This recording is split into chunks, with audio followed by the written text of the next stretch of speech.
Welcome.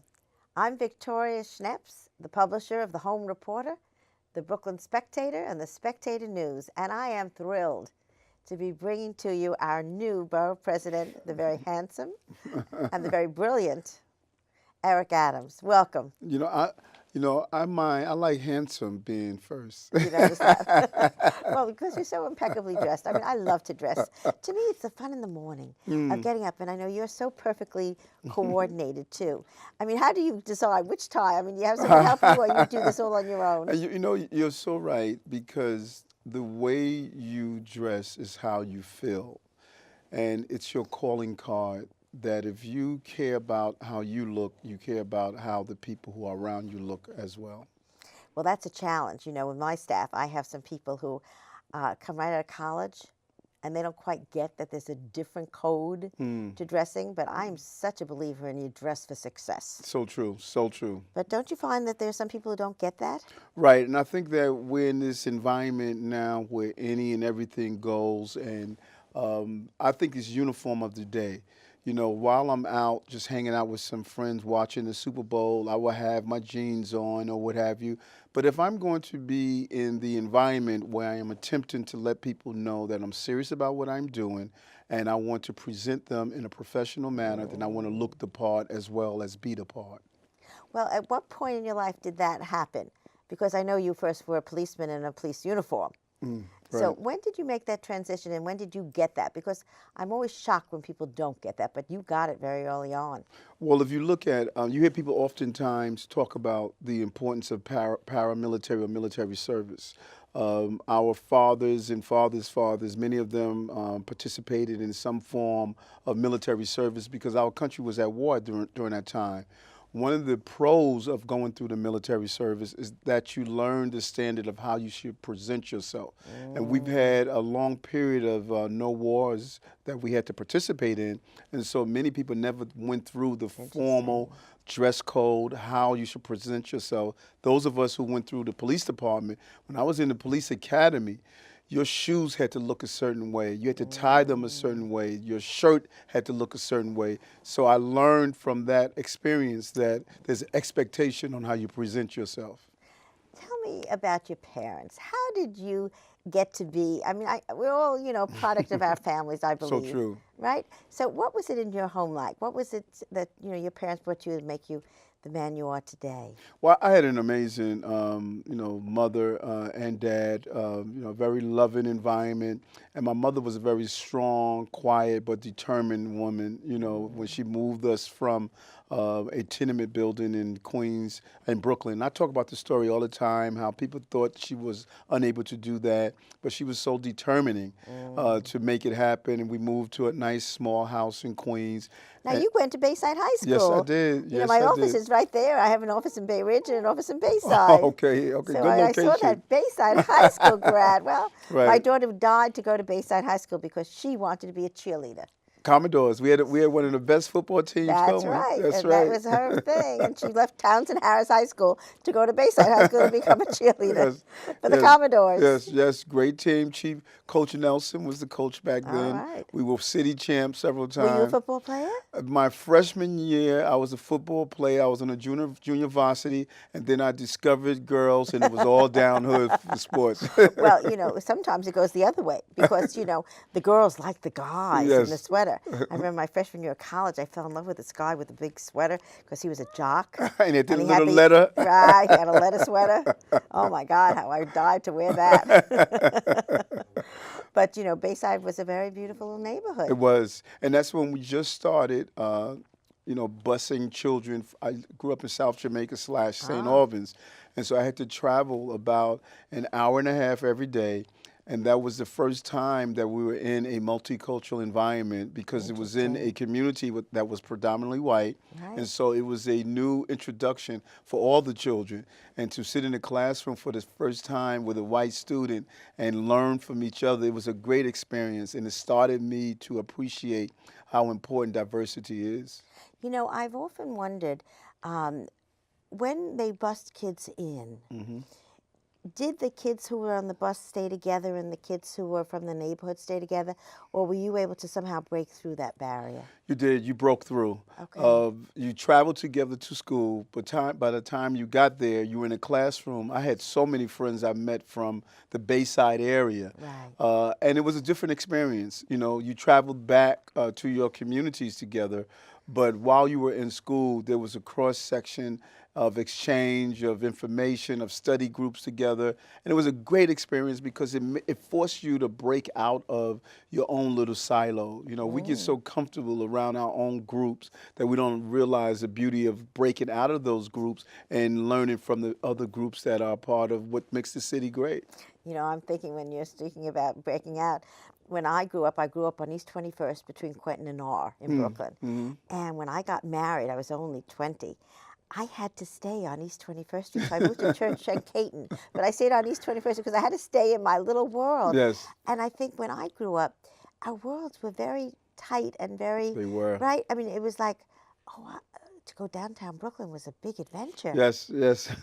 And, you know, but I think it opened my world too as, you know, I got older, but not growing up. So this was a great experience to have that chance to go into another world, so to speak. It was, and we should encourage that. I believe that is part of the development of the full person and allowing children to come into their full personhood, of not restricting them based on, you know, what we define as the norm. And I tell children all the time, you know, don't embrace the anti-Christopher Columbus theory. If you leave your block, you're going to fall off the globe. There's Oh, so much more to learn, to see. And our children today, I think it's because of the internet and computers. The globe is smaller now. We communicate on a broader level, but computers are great, but nothing is better than human interaction.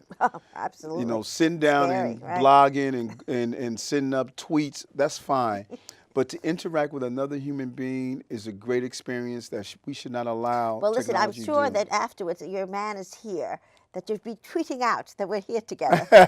Yes, we will. But I often yell at my staff, I say, why didn't you call him?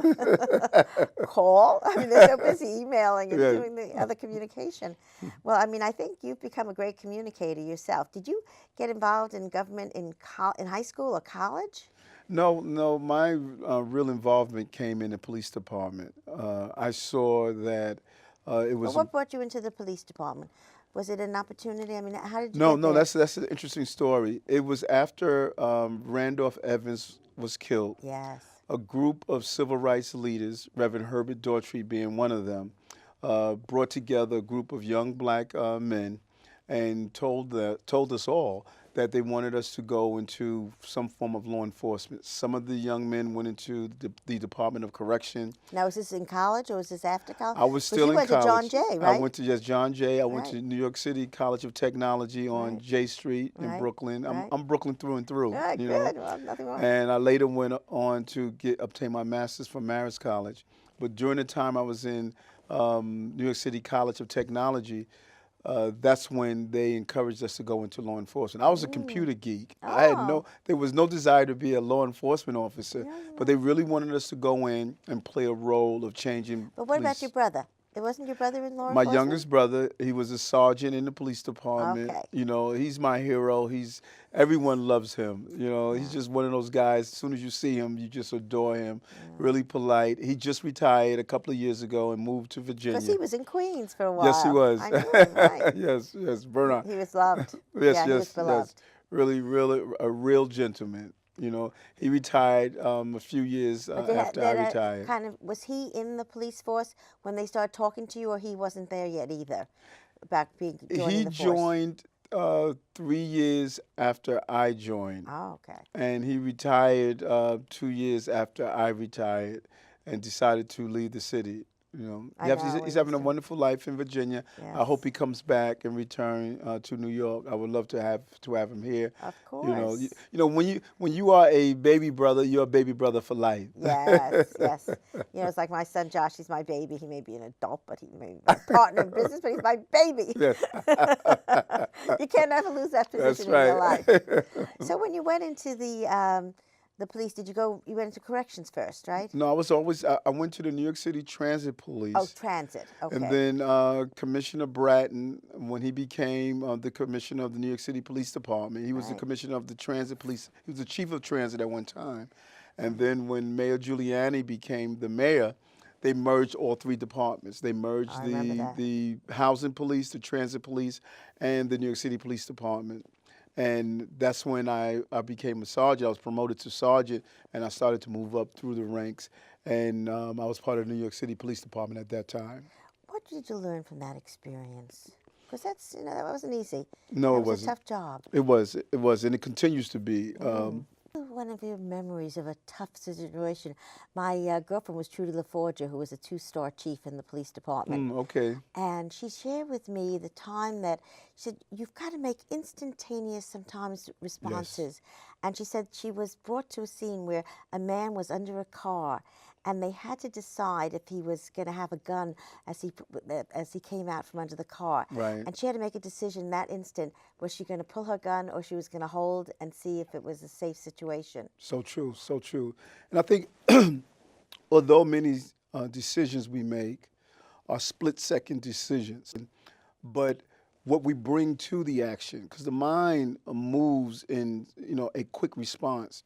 And it's important for us to be diversified in our interaction so that what goes into our decision is not based on predispositions. Okay. It's not based on what we brought there that would distort the right decision to make. And I think that happens often. And I know sometimes I look back, I made bad decisions or wrong decisions based on my own personal biases, based on my predisposition on what Do you a have an person example was. of one? I, Some memory of something? I remember one time I was on patrol, and when I was a lieutenant, I used to drive myself. I was on patrol, and there was a young black male. He was in a beautiful car. I think it was either a Lamborghini or one of those fancy cars. And I remember following him a little while, and then I pulled him over. And when I got to the car and asked for his license and registration, and he showed me it was his car, he owned the car. And when I sat back in the car, I said to myself, why did you pull him over, Eric? Did I believe that he should not have had that car? And so here I am as an African-American male. I was a lieutenant at the time. I was successful in my career. But I brought some of my predispositions on patrol with me. And I had to do a self-evaluation to say, if I'm treating people unfairly based on their ethnicity, then are others treating people unfairly? And when they don't know people who are successful in that particular category or particular group. And so you learn that one shouldn't treat a Muslim unfairly if his wife is wearing a hijab, or treat a person who's wearing a yarmulke, or treat a person based on their community. It's about treating people for who they are, and those experiences taught me how to treat people who they are, not who I think they are.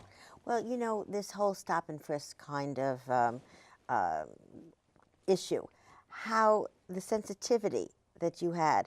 I think Bratton is going to keep stop and frisk, but use it more sensitively. What does he think he has to do to help the police do that kind of work, but do it more sensitively? Right. Well, first of all, stop and frisk is an excellent tool. It's an excellent law enforcement tool. I would not live in a city where a police officer couldn't stop, question, and frisk people who they believe is committing a crime. That is not what happened for the last 12 years. We took this great tool and stated that we were going to go after people based on ethnicity, not based on their actions. And that was a big mistake. And I was really surprised that Police Commissioner Kelly embraced that philosophy, because he was the poster person for community policing under Mayor Dinkins. But we went off track. And I think Commissioner Bratton is going to bring the department back on track. And you do that by allowing the police officers the power of discretion, allowing them to be professionals and do their job and take police actions based on their observations, not based on a quota system of a predetermined number of stops they need to do. Oh, I think there's the magic word, the quota. Yes, yes. That's, I think, really where we're at in terms of, I have a business on a busy street, and you see the people, even the traffic people, they're out there with their because they've got a quota of Exactly. how many tickets they're going to have, and they don't care if you're right or wrong, if you beg, Yeah. plead, right? Yes. Yes. I mean, that's an easy, kind of a comparison, but I think quota is really the It magic word. is. It is because it drives the action for the wrong reason and not the right reason. The right reason is to stop crime. The wrong reason is just to fill the predetermined number of interactions with the public, and that's not the right thing to do. Yeah, I think your police career also. I thought I heard or read that you're thinking of using the ComStat concept in your office. You want to share a little bit about how you're going to use Yes. that? We're using them. Accountability, Yes, right? yes, there you are. Well, I'm a firm believer. You have to inspect what you expect. Ah, And that's the okay. key. And that's what CompStat is about. Commissioner Bratton introduced CompStat with Jack Maple, who was his right-hand man at the time. Jack, unfortunately, is no longer with us. He passed away. But he was the mind behind CompStat of using real time to determine where crimes take place and how do you move the manpower to the areas where you need it. And so that's what I want to do in the office. Can you give me an example? A perfect example is it's my belief we have a lot of agencies and organizations, local community-based organizations, that are providing real services to people in need. The unfortunate thing is the people who are in need are not connected with the services that are being provided.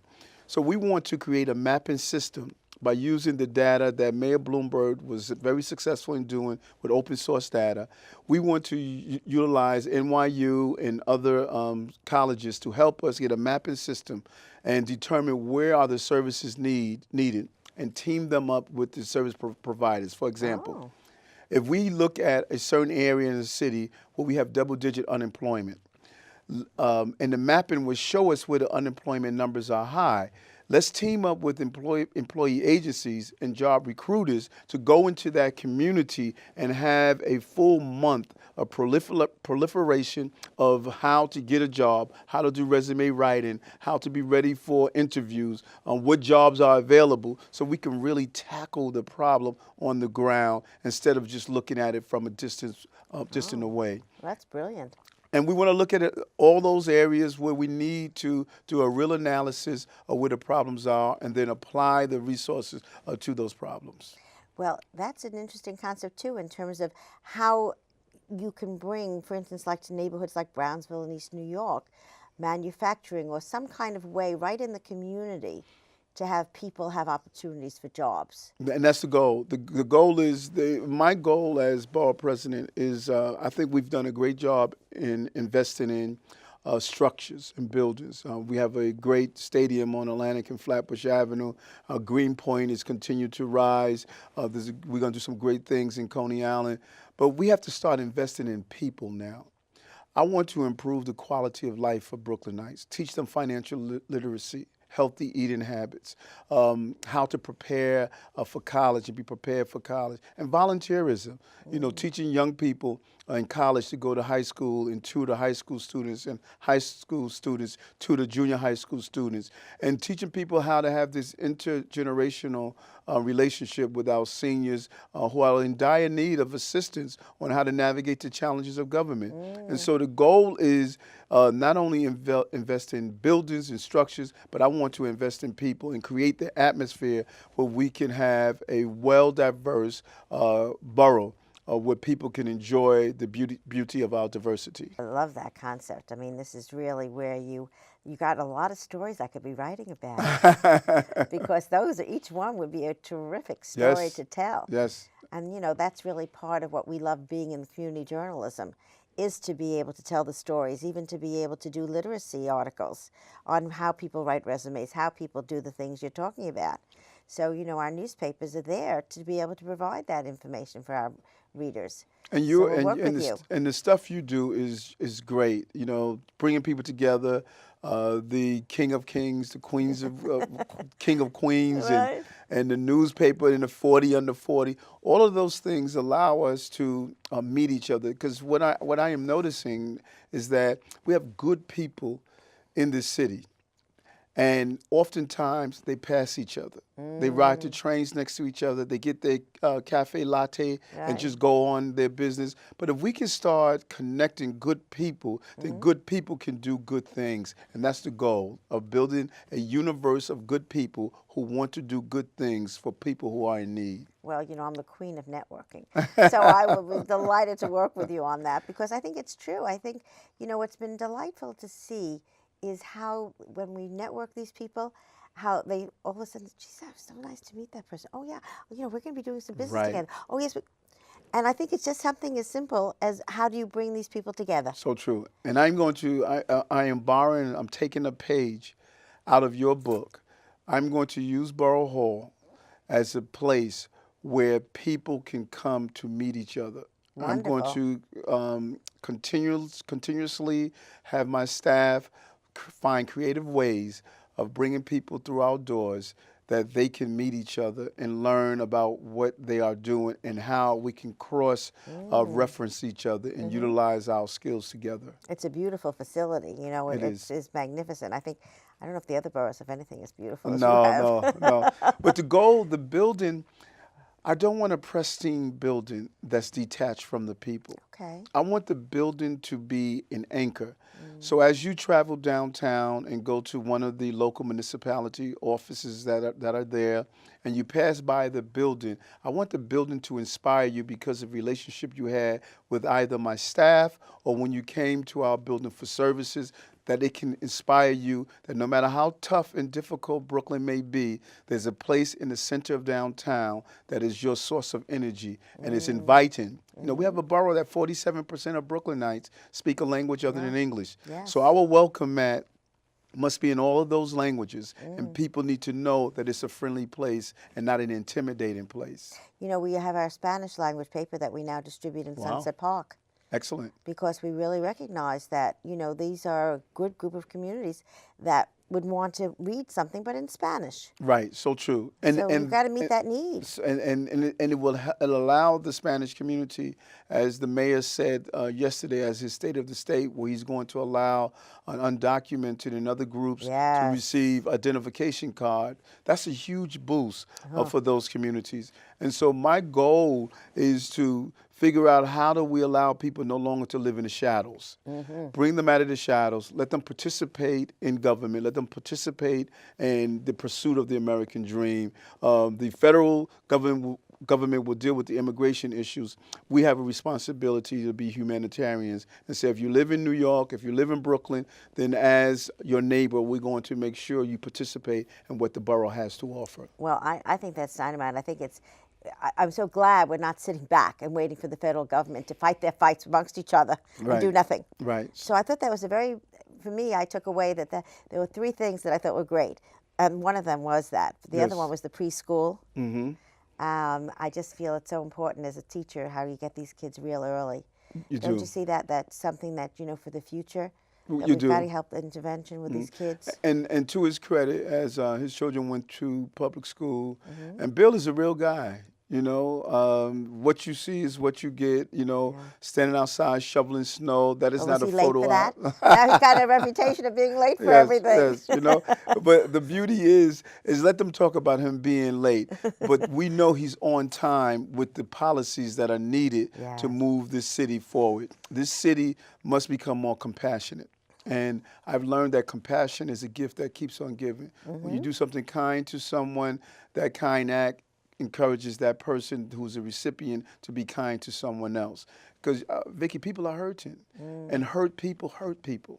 And we can stop a lot of this pain that people are experiencing if we just become more benevolent and more kind to people in a very real way. And right now, the country and the borough and the city is looking for leaders who are compassionate leaders, who are willing not only to lead based on numbers, but willing to lead from their heart based on compassion and touch the hearts of other people. Well, during the days of Willowbrook, when my daughter was at Willowbrook and we were fighting and marching and picketing for the rights of people with disabilities, and the news came out about it, I can't tell you the numbers. We had hundreds of people who wanted to help and to volunteer. So I saw the natural goodness in Right. people. It needed to be tapped. That's so true, so true, and that's the goal. And if we tap that and match that with what we want to do around economics, how we Mm-hmm. want to continue the development of Industry City and Sunset Park and the Navy Yes. Yard to attract businesses into those areas where traditional businesses were not there, Mm-hmm. to mobilize people to use our roof space for rooftop gardens, to encourage development of manufacturers and bring manufacturing jobs to the borough, to look at how we do zoning, to utilize our air rights to go about building affordable housing and senior housing. Once we tap into the compassion part, and once we teach people that we have to look after our fellow Brooklynites, then all the Mm-hmm. development will follow. All of the creativity will follow. Our artists will see the possibility of being creative around art and creating art zones. Instead of the BAM art zone, we can do that throughout the entire borough. But it all starts with a compassionate Brooklynite, and I got to Mm-hmm. lead the way on that. Well, I think you set the path very well.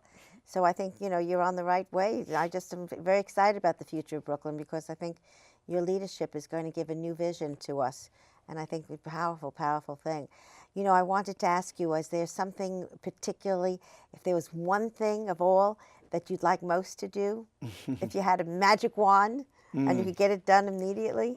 Build a database of volunteers. I Okay. think New York Cares is a great model. We need a Brooklyn Cares. If we can really invoke the volunteer spirit and energy, we will see a change in our city overnight, in our borough overnight.